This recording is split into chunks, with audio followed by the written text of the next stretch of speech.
আসসালামু আলাইকুম। সংবাদে প্রত্যেকে স্বাগত জানাচ্ছি। শুরুতেই শিরোনাম। বড়াইলে মাসব্যাপী ফুলের গাছ রোপণ কর্মসূচি উদ্বোধন।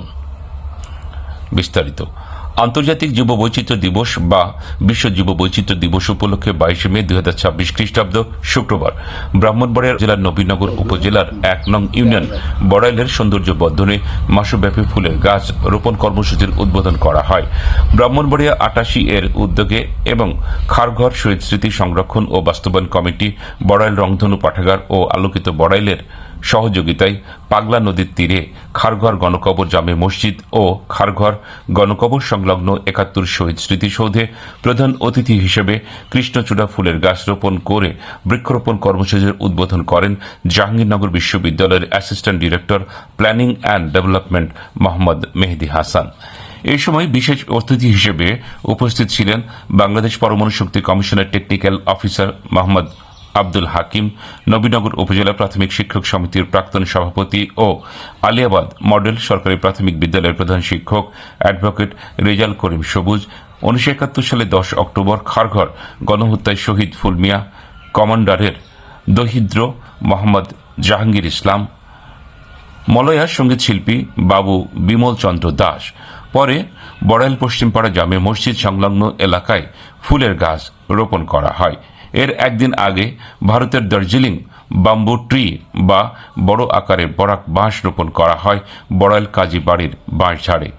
খারঘর শহীদ স্মৃতি সংরক্ষণ ও বাস্তবায়ন কমিটির সভাপতি, বড়াইল রংধনু পাঠাগারের চেয়ারম্যান, ব্রাহ্মণবাড়িয়া 88 ও আলোকিত বড়াইলের প্রতিষ্ঠাতা অ্যাডমিন সিনিয়র সাংবাদিক কাজী ইমরুল কবির সুমনের সভাপতিত্বে আয়োজিত এই অনুষ্ঠানে প্রধান অতিথি মোহাম্মদ মেহেদী হাসান বলেন, রাস্তা ও নদীর চারপাশে ফুলের গাছ রোপণ এলাকায় সৌন্দর্য বর্ধনে গুরুত্বপূর্ণ ভূমিকা রাখবে।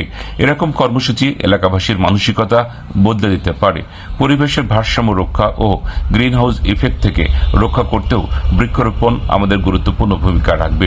বিশেষ অতিথি মোহাম্মদ আব্দুল হাকিম জানান, ফুল মানুষের মনে স্নিগ্ধতা বজায় রাখে। গ্রীষ্মের কৃষ্ণচূড়া, রাধাচূড়া, স্বর্ণালু, জারুল কিংবা বর্ষায় কদম ফুলের স্নিগ্ধতা পরিবেশ বদলে দিতে পারে। এলাকায় বেশি করে পরিবেশ বান্ধব ফুল গাছ লাগাতে তিনি সবাইকে এগিয়ে আসার আহ্বান জানান। বিশেষ অতিথি অ্যাডভোকেট রেজাল করিম সবুজ বলেন, নবীনগরের 1 নং ইউনিয়নটিকে আকর্ষণীয় করতে সৌন্দর্যবর্ধক ফুল গাছ রোপণের এই কর্মসূচিটি আমাকে মুগ্ধ করেছে। এভাবে নবীনগরের প্রতিটি ইউনিয়নের সড়ক ও নদীর পাশে ফুলের গাছ নিজ উদ্যোগে আমরা রোপণের চেষ্টা করতে পারি। বিশেষ অতিথি মোহাম্মদ জাহাঙ্গীর ইসলাম বলেন, আমরাই পারি আমাদের পরিবেশ সুন্দর রাখতে। বড়াইল ও খারঘর সুন্দর ও পরিচ্ছন্ন রাখার দায়িত্ব আমাদের। একদিন এই ফুল গাছগুলি হয়তো দৃষ্টান্ত হয়ে উঠবে। বিশেষ অতিথি বাবু বিমল চন্দ্র দাস বলেন, ব্রাহ্মণবাড়িয়া জেলার নবীনগর উপজেলার 1 নং ইউনিয়ন বড়াইলের সৌন্দর্য বর্ধনে এলাকাবাসী যে উদ্যোগ নিয়েছে সেটা প্রশংসনীয়। পরিবেশ বান্ধব আকর্ষণীয় ফুল গাছ রোপণ করে এলাকাটি নিশ্চয়ই দর্শনীয় হিসেবে গড়ে উঠবে।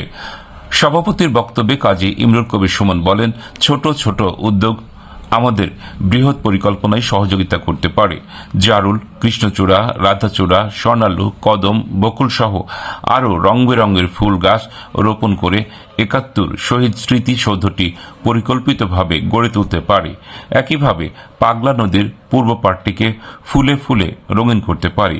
বড়াইল ও খারঘরের প্রতিটি সড়ক সহ নদী ও খাল পাড়ে এবং স্কুল, কলেজ, মসজিদ, মাদ্রাসায় আমরা রঙিন ফুলের চারা গাছ রোপণের চেষ্টা করব।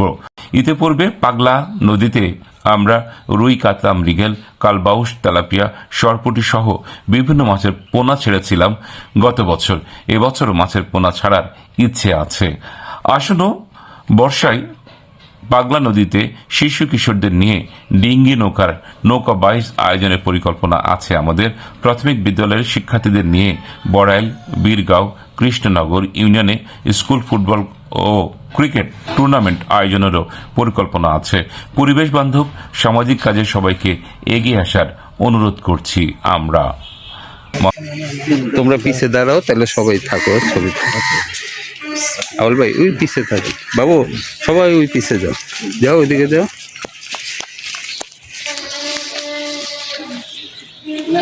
পানি দিচ্ছে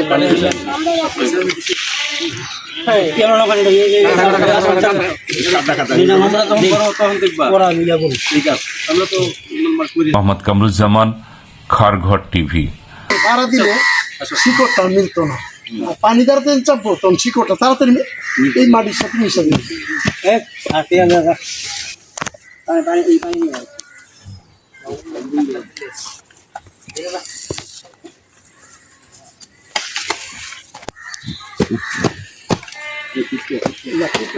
কালো মান্দার Super, eu gostava de futebol.